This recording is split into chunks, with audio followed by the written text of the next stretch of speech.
Мен Азамат Байматов болом. Siz акчаны которо бериңиz, мен эртең барып сиз менен сбор ачам деди. Канча акчаңыз бар десе, мен эчтеке арам оюм жок, ойлонбой туруп эле менде $7840 бар дедим. Сен чын азаматсың каражаным. Ошосум чын азаматмын апа, эмне коркуп атасыз? Такыр коркпоңуз. Бул апа мен менен сүйлөшүп отурган деле ойлойм. Мени сыйлабаса да ушу кызымды, наристемди сыйлайт го деп ойлодум да. А ушул андай эмес экен да. Кызыңызды жоготуп аласыз, эртерээк операцияга кылдырыңыз деди. Мен ушундай болду, мен кайсы акчам менен бара алам? Эчтеке акчам жок. Эмне деп айта алам алдаган адамды? Мени сыйлабаса да наристемди сыйлап койсо болмок. Ошондой бала бардыр ушуларда деле. Жардам сурайм дагы эле элден, кайрымдуулукка деле чогулткуга жетишпей калдым окшойт. Өтө оор экен кызың деп атат. Анда эле кыз балдар болуш керек, анда эле бир туугандар болуш керек, анда эле тетигинде энеси болуш керек. Канчага жери ушу элди алдап жашайт. Демек, эгерде кайрымдуулук фонддон бирөөдүр чалып, мына чогулган акчаңыз срочно мага которуңуз же ушунча акча которуңуз десе, такыр ишенбеш керек. Ишенип керек эмес, таптакыр. Саламатсыздарбы, урматтуу достор, көрүүчүлөр? Азыркы заман тилекке каршы шылуундардын доору болуп калды. Бирок бүгүнкү биздин окуя мында жүрөктү муздаткан, ойго кирбеген бир окуя. Бул Асылкүл апабызды шылуундар кичинекей небересинин оорусунун үстүнөн пайдаланып, кайрымдуулук фонддун аты менен жамынып, кичинекей 2 жаш небересине чогулткан акчанын баарын, $9000 жакын акчанын баарын алдап алып кетишиптир. Асылгүл апа, ушул окуя кандай башталды? Айтып берсеңиз. Мен саламатсыздарбы, менин кызымдын небере кызым эле. Небере кызым болчу, 5 кызы бар, апекинге өткөрүп алдым эле, энеси таштап кетип калды эле. Анан экинчи группада инвалид. Ошо кызымды кайрымдуулук фондго кайрылдым эле. Кайрылып $11.150 чогулттук элек. Анын $7040 беришти, фонддогулар калганын берген жок. Ошол $7000 кармап турсам, ышыгылып мен ушу бир эме издеп аттым эле. Анан абышкам телефонуна чалыптыр. Мен Азамат Байматов болом. Сиз акчаны которо бериңиз, мен эртең барып сиз менен сбор ачам деди. Азамат Байматов бул кайрымдуулук фонддун башчысы, имиш. Ошо Азамат Байматовдун эмесимин дедим да, бар бул кайрымдуулук фондунун эмесимин сиз акчаны которо бериңиз деди да. Анан мен чындыгында ушундай эметип тургам, кызымды мына азыр срочно жазагыла деп атат, бүгүн больницада жүрүп атам. Анан сүйүнүп кеттим мен, чындыгында Азамат Байматов дегенде чындыгында эле сүйүнүп эле байкеме, улуу байкеме чалдым. Байке Азамат Байматов деген бала бар экен, ушундай деп атат десем, ал жакшы бала. Андайга барбайт, эмете бер баламды ошентти, эң улуу байкемчи. Анан сразу эле кеч болуп калган, карточкамда 97 000 сом акча бар эле да, элден түшкөн. Анан мен айттым, Азамат, менин акча колумда акча бар, бирок азыр мен карточкамда акчамды ошонсом, ошо срочно которо бериңиз карточкаңызда акчаны деди. Анан 97 000ди М-банкка которо деди да. Анан мен которгонду да билбейм, чындыгындачы, телефон эметкенди деле билбейм. Анан кошуна балабыз бар эле. Үйдө келин уулум да жок, жалгыз багам, апа-башкам экөөсү ана баланы. Анан кошуна баланыкына барып, Дамир, Мореке эмени которуп берип койчу, мен ушундай срочно котор деп атат. Кызыма да ошентсем эле, макул апа деп которуп берди. Ошону менен эртең менен болду. Эртең менен болгондо чалды кайра. Срочно которуңуз апа.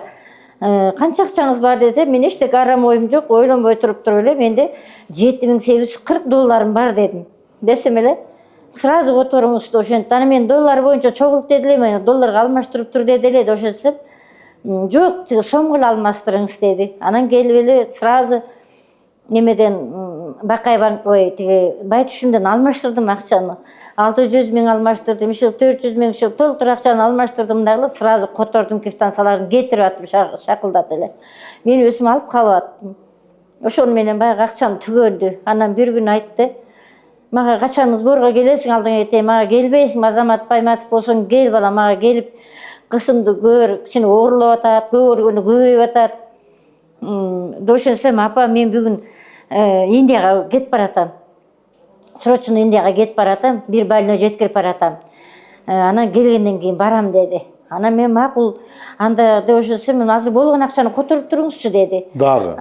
Анан менде тиги акча жок эле, менде болгону $7,800 $2,000-3,000 калганда, анан ошону которуп турайын анда деп эле мен жанталашып аягын алмаштап кайра котордум. Анын квитанциясын алып койдум. Анан дагы кечинде, эртеси күнү кечинде кайра чалды. Тиги апа, тиги биз деген Парижден врач жалдап атабыз. Сиздин кызыңыздыкы өтө оор экен деди. Анан балам үчүн кылам деп, эмне кылам? Жанталашып бир туугандарыма айттым. Мен ушинтип атат, мен баламды алып калышым керек дедим. Десем эле бир туугандарымда акча чогултуп эле бул жерден 80 миң салдым. Тиги 80 миңге келет экен да. Анан кайра кечинде эле чалды, сизге деген самолеттон кызыңыз жүргөнгө болбойт экен. Тиги эме кылыңыз, акча которуңуз мага. Биз жалдап баратабыз, Антон деген орус врачты жалдап барабыз, самолетке отурганда кызым жетпейт экен деди. А бирок чындыгында бияктан врачтар айтканда, сиздин кызыңыз самолетке жарабай атат. Бирок байкаңыз, өзүңүз билиңиз, каяка алып барам десеңиз да деген да. Анан мен ага да ишендим да, чын эле. Анан кечинде документтердин баарын кетириңиз, паспорттарыңыздын баарын кетириңиз, баланын сүрөтүн, видеосун кетир деди. Анан кызымдын жаңы эле кичине чыргоолуп атты эле, ыйлап аткан жеринен тартып бир кетирдим, ойноп аткан жеринен тартып бир кетирдим. Анан кайра айтты, апа мен аябай ыйлап атам ушунчалык, кызыңызга ушунчалык жүрөгүм ооруп атат деди. Анан мен аябай ишендим, ыйлап атсам мен чын эле азамат, сен чын азаматсың Каражаным, ошентсем чын азаматмын апа, эмне коркуп атасыз, такыр коркпоңуз деди. Анан ишендим да. Анан абышкам дагы айтты, кемпир Азамат Байматов болсо мадыл андайга барбаган бала деп атышат, которо берсеңчи деди. Анан мен ал акчаны ошону дагы түн боюнча котордум. Түн боюнча дагы балага алып барып, Дембанктан дагы которттум. Ошону менен 2 күндөн кийин кайра чалды. Апа мага 70 миң салыңыз деди. Анан мен 70 миңди эмне деп салам эми деп ошентсем, билет алалы деди. Анан макул деп, акча жок чындыгында. Мен өзүм 2 миң сом пенсия алам. Абышкам бир 7 миң сом акча алат. Үйдө 5 кыз бар. Бизге деле пособие чектелген эмес. Бул кызымдын 9,5 миң сом инвалиддик акчасы бар. Өзүнүн дарысынан, өзүнүн тамагынан ашпайт. Анан акчам жок, эмне кылам да? Анан эртең менен ыйладым. Абышка ушинтип атат, эмне кылам? Мен Мөлбөлакка барышым керек. Акча алышым керек деп ошентсем, Кредит. менин жашыма жараша Мөлбөлакта кредит берилбейт экен. Анан кайра ыйлап келип абышкама айттым, кредит мага берилбейт экен. Сен бар сүйлөшүп көрчү, ушу Мөлбөлакта баланы таанытчы элең деп ошентсем эле, апа бала үчүн берейин. 80 миң сом берди баа жерден. Аны алдым дагы 70 миңди котордум бүт баарын. Анан мага билет жиберчи дедим.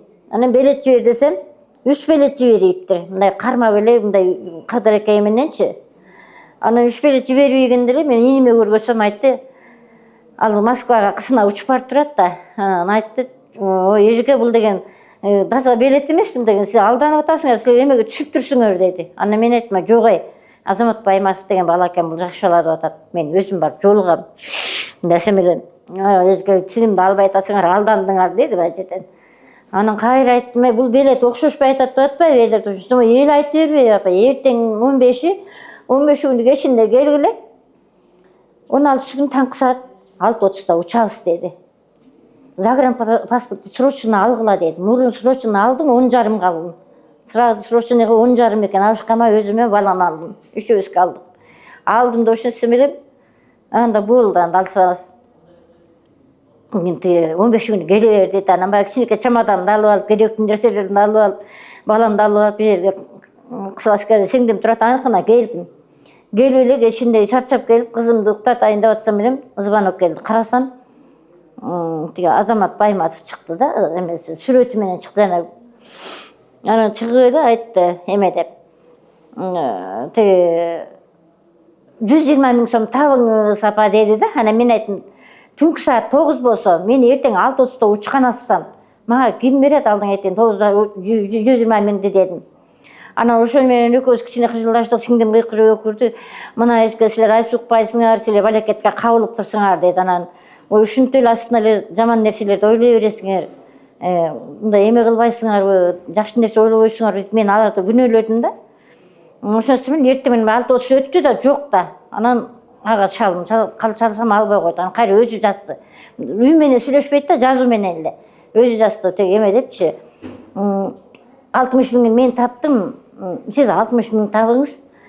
Азыр срочно тапсаңыз, мен билетти кайра эме кылып, эртең менен эрте же болбосо түнкү саат 3-төрдө учабыз деди ал жерден. Анан мен 60 миң таба албайм дедим. Таба албайм да ошонусу менен инелерим жок, булар соо болбой калдыңыз, эчке силер өлдүңөр деди. Анан мен балам үчүн жасап аткан, ушундай наристе кызым үчүн жасап аткан нерсени арам ойлогон жокмун, чындыгында эле. Андай болбойт го, мени сыйлабаса дагы ушу кызымды, наристемди сыйлайт го деп ойлодум да.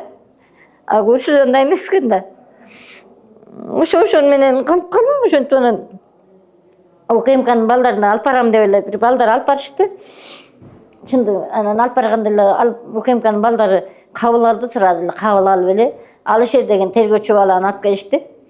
Алып келип ал бизди алып кирди. Алып кирип эле баягы мен берген квитанциялардын баарын бүт баарын неметти, телефондогу неметкен баарын тартып алды, бүт баарын документальный кылдым апа деди. Анан бир бала бар экен, жаш бала.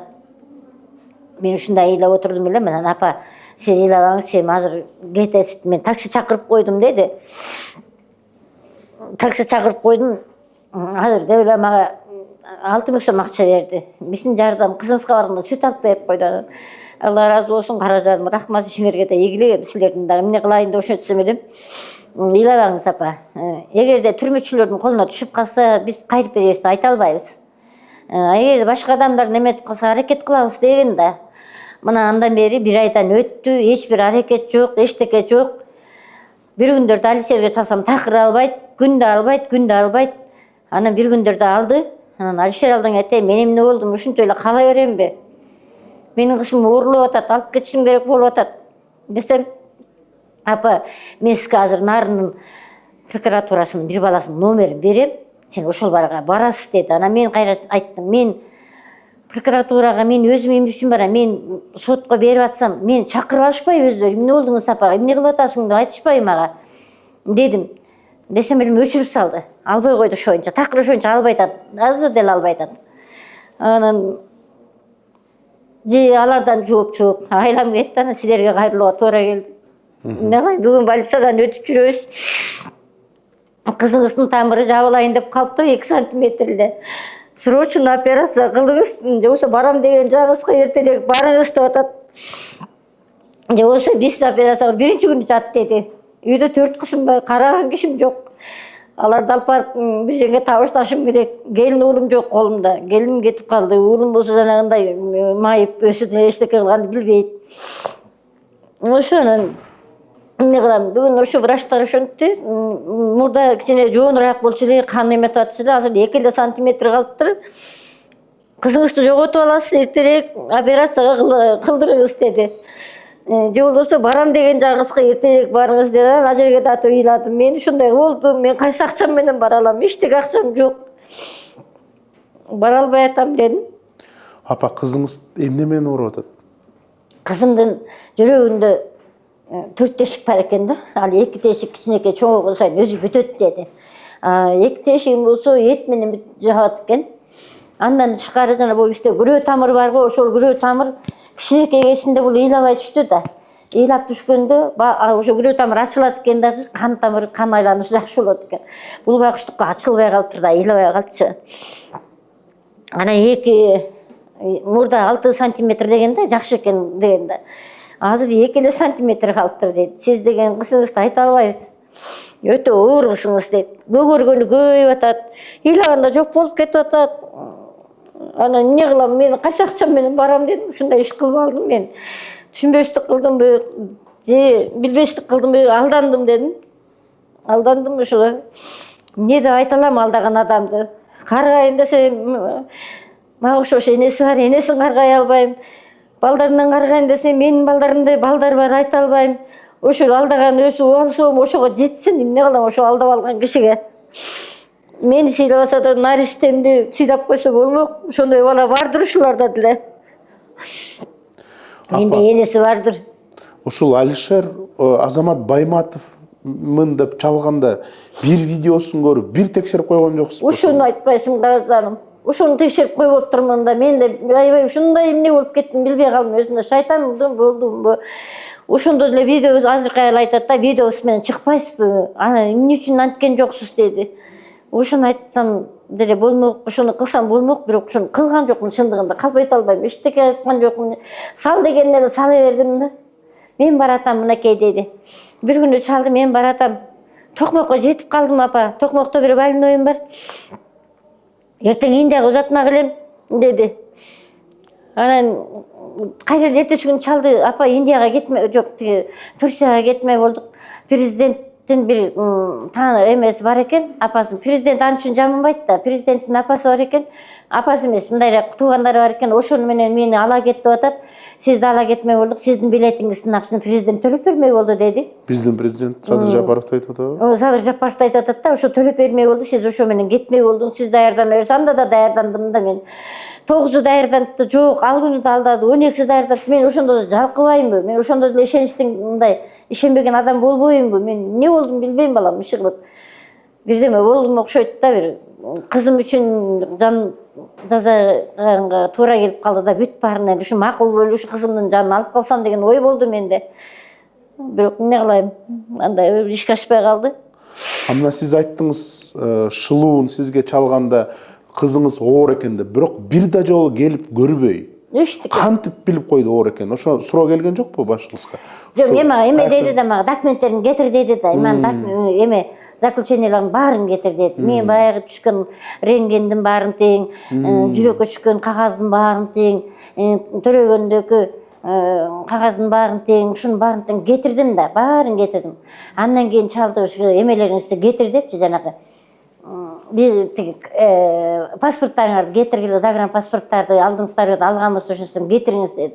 Аны да бүт кетирдим. Анан Жазминанын сүрөтүн кетириңиз, апа, видео кылып кетириңиз, көрөйүн деди. Анан кызым температура боло берет да бат-баттан. Анан ошондо температура болуп, көгөрүп, колдорун баары карарып, ушинтип аткандан колдорун буттарын көргөзүп, белинен ылдый карарып кетет, кейде анан ошолорун көргөзүп, тартып кетирбейсем, бир видеосунда кичине настроениясы жакшы болуп калгандан оюнчуктар менен отургузуп тартып кетирбейдим да. Апа алтыным, ушунчалык кыйналып аткан экенсиз, балаңызды көрүп алып аябай ыйладым. Ушунча жүрөгүм ооруду, азыр давлением көтөрүлүп атат деди да мага. Анан ой, аябай буурукер адам экен дедим да мен да, балам. Эмне кылам? Эми азыр мына бүгүн врачтарга бардык. Срочно деп атат. Биринчи күнү келип жатыңыз, пландайбыз, бияктан жазат дейт. Мен корком. Бияк 3 жолу жасайбыз деп атат. Операция бир ашыркысын тамырынан кетиребиз дейт. Андан кийинкисин ачабыз дейт. 3 жолу жасайбыз деп атат. УКМКдан нарындан дагы чалган жок, Бишкектен да чалган жок. Бир ай өтүп калды дедиңиз. УКМКга кирген боюнча эч бир жооп жок. Бирок Алишер мага номер берди да, апа сиз деген мага чалып туруңуз деди. Чалсам албайт. Мына бир да алган жок. Мен Алишерге жолуга албай атам, такыр ошоңо жолук. Такыр албай атат да. Акыркы жолу бир алды. Эмне болдум мен? Алишер оң этейинде ошентсем айтты. Апа, мен сиз деген Нарын прокуратурасына барасыз. Мен Нарын прокуратурасына бир балага номерин берем. Анан ошол жерден сиз ошол жерден сүйлөшөсүз деди. Анан акча которуп атканда М-банк бирөөнүн М-банкына которуп аттыңыз, туурабы? Аты чыгып аттыбы? Мындай кылып аттым мен, М-банкка да которуп аттым. Терминалдан да кетирип аттым, көбүнчөсүн терминалдан кетирдим. Анан көбүнчөсүн баягы жанымда акчанын баарын тең эле, мен баягы эметип калган акчаларымды алып келип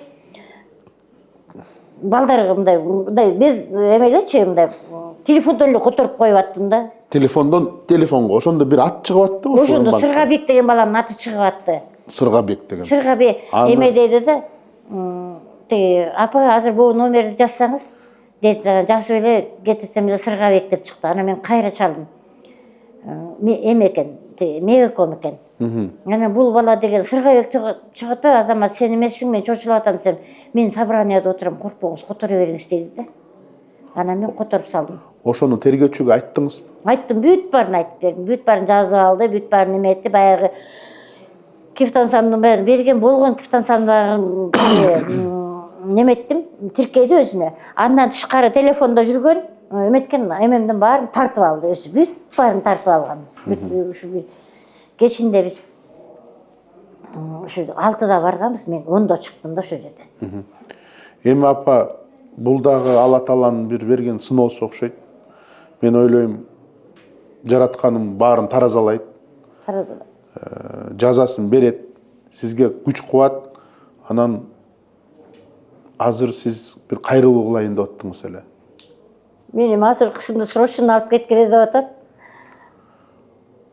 Жардам сурайм дагы эле элден, кайрымдуулукка деле чогулткуга жетишпей калдым окшойт. Өтө оор экен кызың деп атат.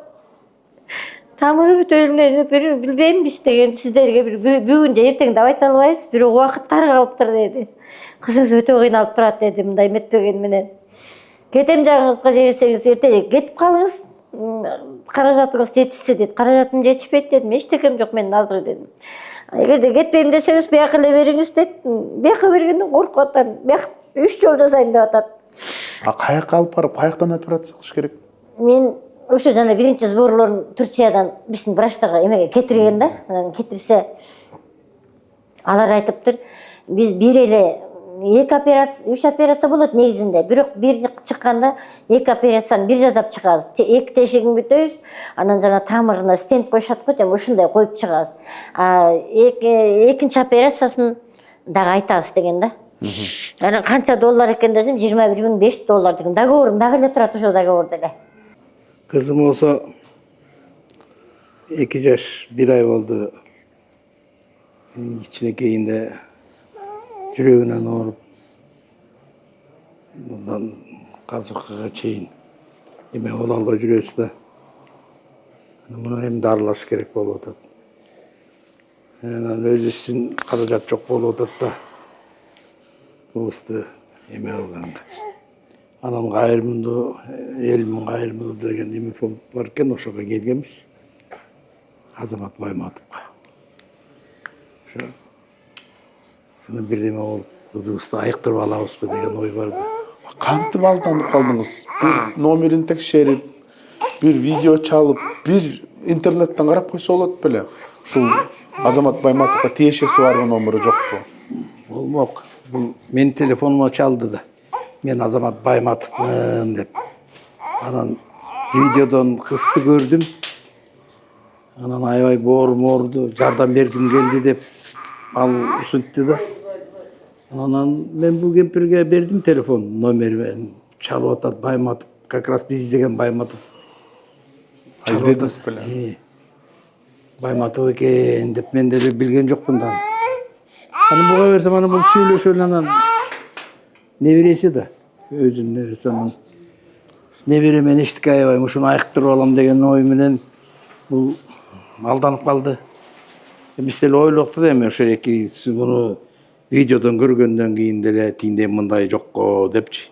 Көрсө көп экен да, мошенниктер көп экен, алдамчылар көп экен. Алдаттык атасына узайын. Анан ушу ыстын абалын көрүп туруп деле алдап кеткен туура эмес го дейм. Аны деле кызы балдары болуш керек, аны деле бир туугандары болуш керек, аны деле тетигинде энеси болуш керек. Канчага жери ушу элди алдап жашайт. Жөнөкөйгө элди алдаса болот эле, анан мондайларды кантип алдайт эле да. Мен ошого таң калам да. Ушу эмне үчүн ушундай нерсе ушуга кирди? Биз элибиз эмне болуп баратат деген ойдомун да. Ушу кызыбызды айыктырабыз деген ой менен ушу 5 бир тууган. Ушу 5 бир тууганын арасына кошуп алабызбы деген ой менен жүрөбүз ушинтип. Урматтуу Кыдыршаевич Камчыбекташ, мага ушундай неме болуп калдым. Жардам бериңизди суранам. 5 кызым бар, 5-өөнүн апекин өткөрүп алгам. Энеси жок, балам инвалид. Срочно кетишиңиз керек деп атат. Же болбосо бияка бер деп атат. Мен коркуп атам бияка бергенден, кызымды жоготуп албайын деп. Садыр Жапарович, айланайындар, мага жардам берсеңиздер. Кызымды аман калууга жардам берип койсоңор да жакшы болот эле да. Ушундай болуп атам, эмне кылайын, мен деле алданып калдым. Башыман өтпөсө, Эчтеке көрбөсөм эмне кылам, айттым ушуларды. Жардамыңарды сурайм сиздерден. Алданып калганыбызды билгенден кийин биз эмеге келдик да. Тиги улуттук комитетке, коопсуздук комитеткечи, Ташиевке. Анан ал жерден бизди тергөөчү Алишер деген жигит экен, ошого биздин арызыбызды жаздык, арызыбызды ошо жигит алды. Анан кийин баарын издейбиз, баарын эметип изилдеп көрөбүз деген. Анан эмесин беребиз, результатын беребиз силерге деген. Жок, мына 1 айдан ашты окшойт, Iya. Жок, Алишерге чалсак Алишер албайт. Анан эмне кылабыз? Бүт эме кагазыбыз баары ошо ким Алишерде болчу да.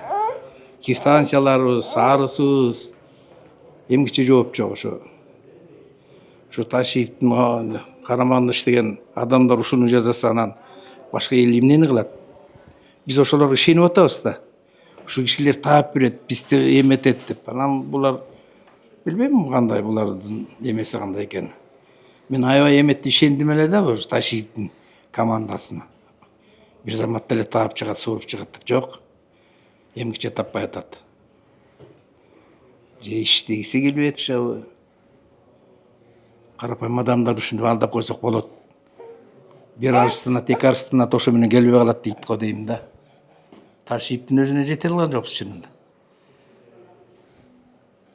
Эгер Ташиев муну билсе, бирдеме жазаар деген ойдомун да эми. Бир результат болот го деп.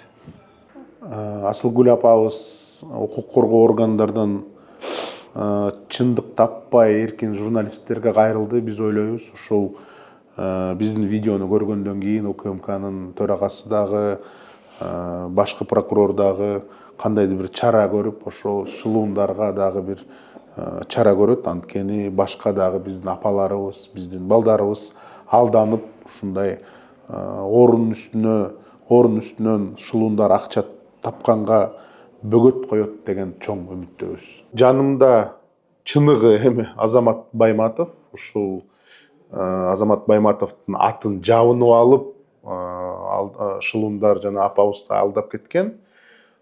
Сизге алгачкы суроо, ушундай учурлар көп сиздин атыңыз менен жабынып алып шылуундар? Бүгүнкү күндө эми акыркы учурларда бул көбөйдү да, мындай акыркы учурларда. Себеби буга чейин мындай нерсе деле жок болчу. Анан акыркы учурларда бул аябай күч алды да. Буга чейин мисалы мынчалык чоң суммада эмес. Мисалы 30 000 сомдук, 5 000 сомдук алдоолор жасап, мен Байматовмун деп мен сүрөттөрүмдү улам жөнөтүп. Анан бизге кайрылган адамдардын баарына эле айтып атабыз да, багы видео чалуулар менен контрольный эмеге алгыла, башка ар кандай көрүнгөн номер менен чалып эле мен Байматовмун деп сүрөтүмдү коюп койсо эле ишене бербегиле деп мындай эскертүүлөрдү берип жатабыз, бирок ал жетишсиз болуп жатат. Видео звонокто азыр мындай жана жасалма интеллект менен жасап койсо болот да, кандайдыр бир башка жолдорду ойлонуш керек го дейм. Кандай дейсиз? Бул боюнча мен чын айтайын, эч эмете албайм, мына даже мен МВДга кайрылам өзүмдүн атымдан. Ушундай нерсе катуу эмесин күч алып атат депчи. Бул жактан ушундай, анан экинчиден ГКМга да кайрылдык кат менен. Мындай биздин эми укуктарды коргоп берип койсоңуздар абдан жакшы болот эле. Себеби бул нерсени бир эмеси жасап аткан кылмышкер өзүнүн жазасын алып, элдин алдында бир уяткарып, мындай акмакчылык, мындай адам болуп жаралып, айбанча жашаган мындай айбандарга мен сөзүм да жок. Башында эми буларга да Кудай ыйман берсин дечим да. Мен эми бул ыйман берсин деген сөз эмес, буларга Кудай жазасын эле берсинчи деп калдым. Мындай эмне деген акмакчылык? Мисалы 70ке чамалап калган энени жаш бала алдап эле көчөдө минтип темсил эткен адам. Эми мен айткым келет, эгерде бүгүн жасап жаткан адамдарчы мындай оюңарды, ниетиңерди оңдоп, анан минтип бирөөнүн кайгысынын үстүнө экинчи адам бакыт кура албайт деп кыргыз атабыз айтканда, анан мындай жолго бараткан адамдардын акыл эси эле ордунда эмеспи деп ойлойм, билбейм. Каттардын жыйынтыгы барбы? Каттардын жыйынтыгы толук мындай эмени көрө элекпиз, эми мүмкүн чара колдонот деп ойлойм мен буга деле. Негизи кайрымдуулук фондуңуз эмне менен иш алып барат? Кайрымдуулук жаат бизде эми жанагындай турак жайларды салып берүү, жанагындай үйгө муктаждыкта болгон, ошол эле учурда ден соолук жаатында жабыркап, жанагындай биздин Кыргызстанда болчу операциялар болобу же болбосо чет өлкөдө болобу, ошолорго акча чогултууну сборду жасап беребиз да. Акча сбор жасаганда дагы фонддун реквизити тиркелбейт биздечи. Өзгөчөлүк ошондо. Адилеттүүлүк менен. Анткени акча бар жерде түшүнбөстүк сөзсүз чыгып калышы мүмкүн. Ошон үчүн ар бир кайрылган адамдардын өздөрүнүкү тиркелет, өздөрү бизге отчет берет. Мынча чогулду, мынча чогулду. Анан биз аларга сөзсүз эскертебиз. Эгер биздин фонддун атынан же менин атымдан бирөө башка эле номери менен чыкса, ишенбегиле. Биринчиден. Экинчиден 4 сандуу код барат. Барса эле силерге азыр 4 сандуу код жөнөтөбүз. Анан биз коллектив менен ушундай бир 60-70 миң сом которойлу дедик эле. Ошол кодду айтып койсоңуз, сизге азыр акча түшөт десе, ишенбегиле. Ал мошенниктер. Буга таптакыр ишенич эмеге артпагыла. Үчүнчүдөн паспортуңарды жөнөткүлө, мен силерге акча жөнөтөйүн дедим эле десе, паспортуңардын 2 бетин тартып жөнөтпөгүлө. Картаңардын да 2 бетин тартып жөнөтпөгүлө. Анткени ал силердин атыңардан кредит алып алышы мүмкүн болуп атат деп түшүндүрүү иштерин жасап, анан ушинтип бир алдын алганга аракет кылып атабыз. Кайрымдуу бол фонд мына ушундай жанагындай кийим кечелер берилет бизде бекер. Тамак аштарды, продуктовый эмелерди камтыганга аракет кылып атабыз. Эми баягы ачып отурган адамдын курсагын тойгузуу.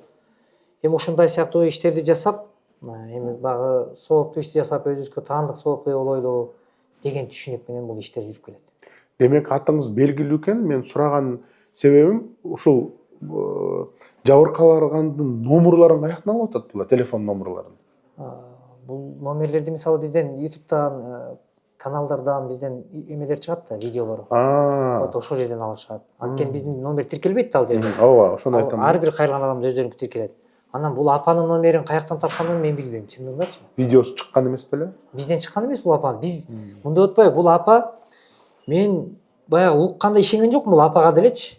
Эми $8.000 мен деле өзүм лично өзүм деле барып сизден сурасам деле, бирөөдөн сурасам деле ал ойлонуп берет да магачы. Ооба. Азамат, качан бересиң деп. Анан бул апага уурдатып алганына, алдатып койгонуна аябай мен мындай өтө өкүнүчтүү нерсе. Бирок экинчиден ыраазы болгонум ошол мени көрбөсө дагы атымды угуп, ошого ишеним артып анан которуп койгонуна мындай ыраазы болдум. Мен мындай эмесинечи, мындай адамдык эмесинечи, мындай ошончолук жан дүйнө таза экендигин сездим да мындайчы. Анан ушундай ичинде кири жок адамдарды бат алдап атат да ушинтипчи. Жанагындай кээ бир адамдар эгер бул эненин ордунда бир аз жашыраак болсо мүмкүн карылыгынан да пайдаланып кеттиби, өзү баягы жан дүйнө ооруп турганда, карайлап каяка барарын билбей турганда, анан мен тууралуу да башка адамдардан жакшы сөз уктум эле дейт эжечи, апа. Анан ошолор туура адамды таапсың деп, анан бирок бул апа мен менен сүйлөшүп атат экен деп эле ойлой бериптир. Демек ушулар мындай өзүнчө бир психологдор окшойт да, Булар психолог деле болуп бүтсө керек. Анан мен муну ойлоп койдум, ушул көбүнчөсү мен мындай анализдерим өзүмдүн мындай аналитика кылып көрдүм да. Муну көбүнчөсү ушу түрмөдө отурган адамдардын да жасоо эмесин жүзүп атканын көп байкап атам да. Анткени алар жана скриншот кылып мага жөнөтүп атат да, перепискаларын. Ошондо жанагы кроваттардын турганы, ал жерде алар эч кандай видео вызовду албайт экен да. Анан видео вызов албаса эле бизге түшүнсө болот ал мошенник экен. Мен алам да. Менде өзүмдө мындай регистрация болгон бир эле номерим бар. Бул да ошол номердемин да. Анан ал менен мен кайсы учурда болбосун чалса алам, болбосо жоопту берем. Мен голосовой жөнөтөм. Алар голосовой сүйлөшпөйт экен, только текстовый неме менен сүйлөшөт экен да. Буларды билсек болот, что түрмөдө отурган адамдар деп билсек болот экен дейм да, мен өзүмдүн оюмчачы. Дагы бир суроо, мына айттыңыз сиз акча чогултуп атканда кайрымдуулук фондко эмес, түзмө-түз чогултуп аткан кишинин счетуна түшөт, туурабы? Анан сиздин атыңыздан чалып айтып атпайбы, мына счетуңуздан кайра кайрымдуулук фондко которгула деп. Негизи ошондой сиз өзүңүз ошондой практикаңыз барбы? Которосузбу? Жок, ал эгерде которуу маселеси андай которуу болбойт. Эгерде болсо, биз офиске чакырабыз. Бияка келет. Келип, эгерде бизде бар андай ыкмабыз бар, андай система иштеп келет бул күнгө чейин. Анткени бул ынтымак. Мисалы бул апага кызын алып кетип атат да баланы. Барып туруп Индияга барабы, же болбосо Кыргызстанда болобу, мисалы каражаты мисалы $3.000 жетпей калса, демек биз экинчи тарапка айтабыз адамгачы. Сиздин операцияңызга мисалы 20 күнчөлүк бар экен, же болбосо 1 ай бар экен. 1 айга чейин бул апага сиз $3.000 жетпейт экен, ушуну берип туруңуз. 1 айдан кийин кайра бул апа акчасы чогулуп эметип калса, толуктап калса, сизге 1 айдан кечиктирбей мен өзүм да кепилдик болуп берем деп, бул сүйлөшүүнүн негизинде болот. Анан бул видеого тартуу менен. Ал жерден да мен өзүм да турсам дагы видеодо мына сүйлөп айтып, мына бул баланча ападан мисалы баланча бир тууган мекендешибиз мынча сумма берип атат. Ар бир движениянын далили бар. Далили бар. далилдүү кыймыл болуш керек. Бүгүн бул элге бул нерсе өтө зарыл да. Демек, эгерде кайрымдуулук фонддон бирөөдүр чалып, мына чогулган акчаңыз срочно мага которуңуз же ушунча акча которуңуз десе, такыр ишенбеш керек. Ишенип керек эмес, таптакыр. Ишенип керек эмес. Анткени мындай эмени ыкманы биздин фонд колдонбойт. Акыркы суроом, абдан жакшы кишиге экенсиз. Азыр ушу апанын окуясын угуп, абдан мындай сарсана болдум да, капа болдум абдан. Анан ушул апага кандай жардам берсе болот деп ойлойсуз? Бул апага мен эми айткым келет. Мисалы мындай деги эле кайсыл учурда болбосун кыргыз кыйынчылыкта бири-бирин таштаган эмеспиз. Согушта деле Кудай сактасын, Кудай жүзүн бетин ары кылсын. Согушта деле адамдар таныса тааныбаса дагы ошол жерде бири-бирин асманда ок жаап атса дагы ошол жерден калкалап бири-бирин аман алып калыштын жолун изденип келет. Бирок биз бүгүн заманыбыз тынч, мындай бейпилчиликте жашап жатып, бирок айланадагы жан дүйнөсү жабыркап аткандарга кайдыгер кыргыз караган эмес.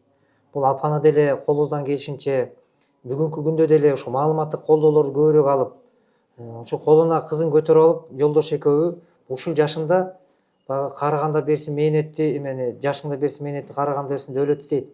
Дөөлөттүү карлыктын доорун сүрөөрдө минтип көчөгө темселетип коюп, анан кол куш уруп карап отурушлук бул адамдык сапатка дал келбейт деп ойлойм. Ошон үчүн апага колубуздан келишинче биз дагы маалыматтык колдоону көрсөтүп, каражатты топтошконго жардамдашып, бүгүнкү көйгөйүн чечилишине себепкер болуп, анан бир өзүбүзгө таандык соопой болгондун аракетин максималдуу жасаганга аракет кылабыз, Кудай буйрса. Биринчи жолу укканда кантип уктуңуз ушул сиздин атыңызды жабынып апаны алдап койгон экен деп? Мен анткени бул апага чейин деле мындай болгон да биздечи. Анан мен ошол катары эле көрдүм дагы. Анан мен биринчи үйдө отурсам айтты энемчи, ушундай бир эже апа алданып калыптыр, $9,000 акчасын которуп коюптур деди. Мен ишенген жокмун чындыгындачы.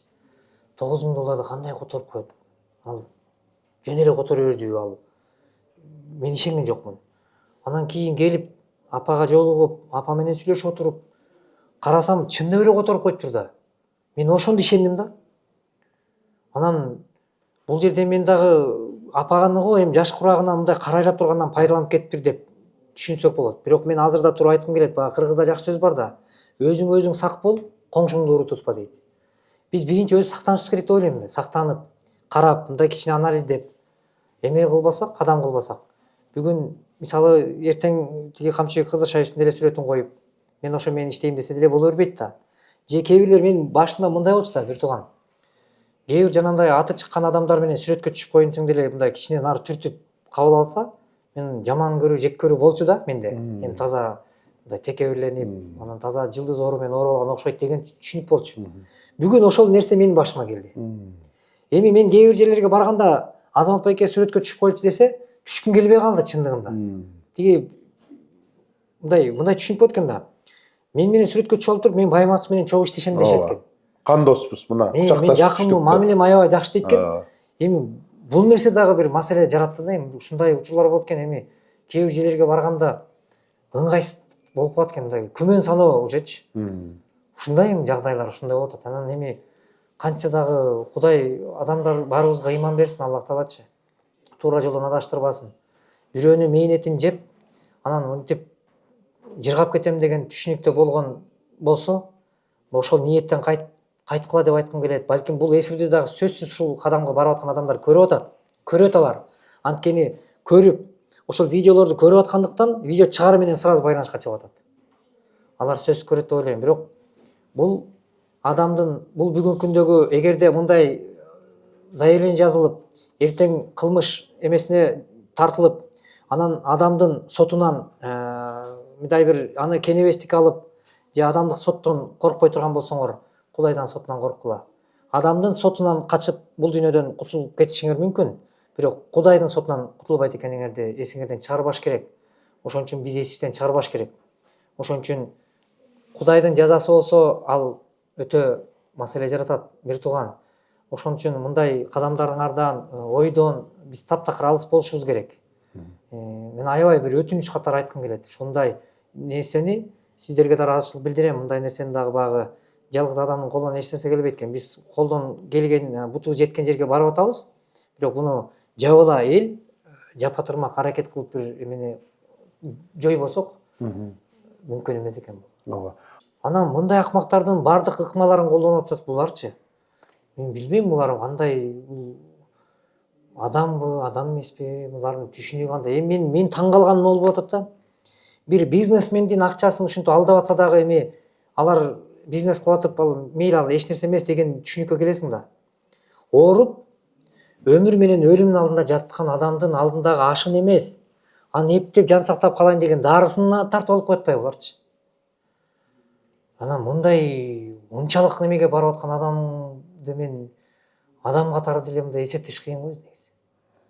Сөз жок. Бирок элди агартыш керек, Агартыш керек. үйлөтүш керек. Чалса ишенбегиле. Келсеңиз офиске келиңиз, түзмө түз сүйлөшүңүз. Бул боюнча сөзсүз иликтөөнү мен дайыма айтам. Элге дайыма айрым учурда кайрылууларда айтам. Ошол чыккан видеонун баарына деле ишене бербегиле. Тактагыла. Ошол кыйналып аткан адам кыйналып атат деп видео чыккан болсо, ошол номерге байланышып видео чалууну сөз жасагыла. Тиги Чалып, ошол ооруп аткан адамды көрсөтчү десе көрсөт алса, анда акча салгыла. Эгер көрсөт албаса, аны салбагыла. Же болбосо ал эми бүгүн заман өнүккөн да. Өзү байланышып туруп, дополнительный мисалы группа кылып кошуп туруп эле башка тиги ал кайсы региондо болбосун. Кошуп туруп эле мынакей деп көрсөтүп койсо болот да. Жардам алып аткан муктажда турган адам бардыгына макул. Жардамдын бардык түрүнө муктаждык болуп атат да. Ал макул. Ошондой эле ыкмаларды бүгүн эл колдонуш керек. Ошол элдин ичиндеги мындай түшүнүктү биз жакшыртыш керек.